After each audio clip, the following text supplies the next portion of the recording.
2 یا 3 سال پہلے تقریباً 85 سالہ ایک حجن، ایک بوڑھی عورت سنہری جالیوں کے روبرو سلام عرض کرنے حاضر ہوئی، اپنے ٹوٹے پھوٹے الفاظ میں صلاۃ و سلام عرض کرنا شروع کیا۔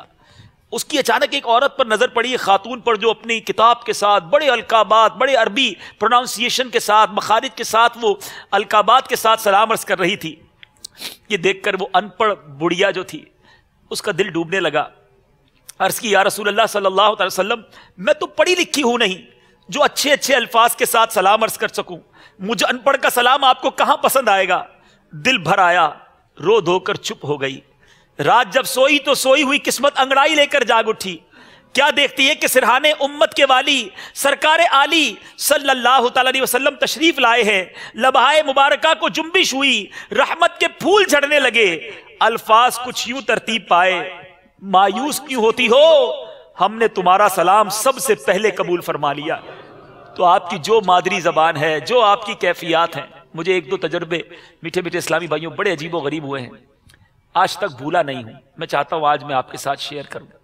ایک بار میں سبز جالیاں جہاں پر قدمین شریف ہیں وہاں کھڑا تھا، سلام عرض کر رہا تھا۔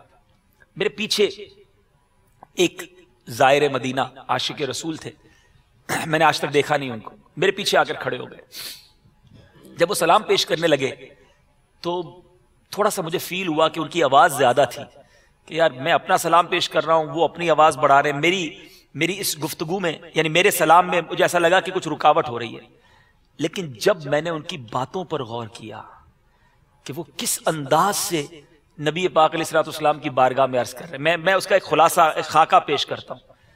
یعنی وہ پتہ نہیں پاکستان کے کسی شہر کے رہنے والے تھے، کہتے یا رسول اللہ صلی اللہ علیہ وسلم، میں مثال دے رہا ہوں، وہ کہتے تھے، انہوں نے کہا کہ میں گجرانوالا سے آپ کے در پر آیا ہوں، آقا بہت دور سے آیا ہوں، آپ کے در سے نہیں پاؤں گا تو کہاں جاؤں گا؟ میری جو بچوں کی امی ہے جس کا نام یہ ہے، اس نے بھی آپ کو سلام کہا ہے، آقا وہ بڑی بیمار رہتی ہے، ذرا اس پر بھی نگاہ کرم کیجئے گا۔ آقا جو میرا پڑوسی ہے نا جس کا نام سہیل ہے، ہاں وہی، اس نے آپ کو سلام دیا ہے، وہ جو میرے چچا کا بیٹا ہے خالد، اس نے بھی آپ کو سلام دیا ہے۔ میٹھے اسلامی بھائیوں، میں آپ کو بتا نہیں سکتا جو اس بندے کا کنیکشن تھا، جو ان کے الفاظ میں اپنائیت تھی، وہ کہتا رہا، ہم روتے رہے۔ اب میں نے کہا جب یہ سلام پڑھ کے فارغ ہوگا تو میں پیچھے مڑ کے ان کا ہاتھ چوموں گا۔ جب میں سلام پڑھ کے پیچھے مڑا تو وہ اسلامی بھائی وہاں نہیں تھا، وہ ایک دیہاتی انسان تھا، اس نے کوئی القابات نہیں کہے تھے، لیکن وہ 15-20 منٹ تک ایسا مجھے محسوس ہوتا رہا کہ وہ گویا نبی پاک علیہ الصلوۃ والسلام سے گفتگو کر رہا ہے، وہ بات کر رہا ہے، اس کی اپنائیت بالکل اسی طرح۔ ایک بہت بزرگ ہمیں ملے مسجد نبوی شریف میں، سفید انہوں نے امامہ باندھا ہوا تھا، اور بالکل گاؤں کا جو حلیہ ہوتا ہے، تہبند بھی باندھی ہوئی تھی، وہ کونے میں بیٹھ کے روئے جا رہے ہیں۔ میرے ساتھ ایک اور ہمارے مبلغ دعوت اسلامی مدنی چینل پر بھی آتے ہیں، ہم ان کے پاس چلے گئے، میں نے کہا بابا جی ساڑھے واسطے بھی دعا کرو۔ آپ یقین کریں میٹھے اسلامی بھائیوں، میں آج آپ کو بتا رہا ہوں تو میرے کانوں میں وہ آواز گونج رہی ہے، وہ بابا جی کیا کہتے ہیں، میں تواڈے واسطے کی دعا کرا، میں گناہگار، میرے آقا نے مینوں بلا لیتا۔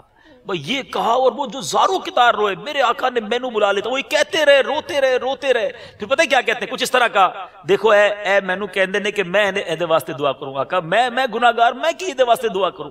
اس جو رکت اور جو کنیکشن، یعنی سمجھ یہ آ رہا ہے کہ یہ دربار وہ ہے کہ جہاں دل دیکھا جاتا ہے، جہاں کیفیات دیکھی جاتی ہیں۔ ہمیں نہیں معلوم کون کتنا قریب ہے، کون کتنا لے کر جا رہا ہے، بس اللہ کرے کہ نیکوں کا صدقہ، ان عشاق کا صدقہ ہمیں نصیب ہو جائے۔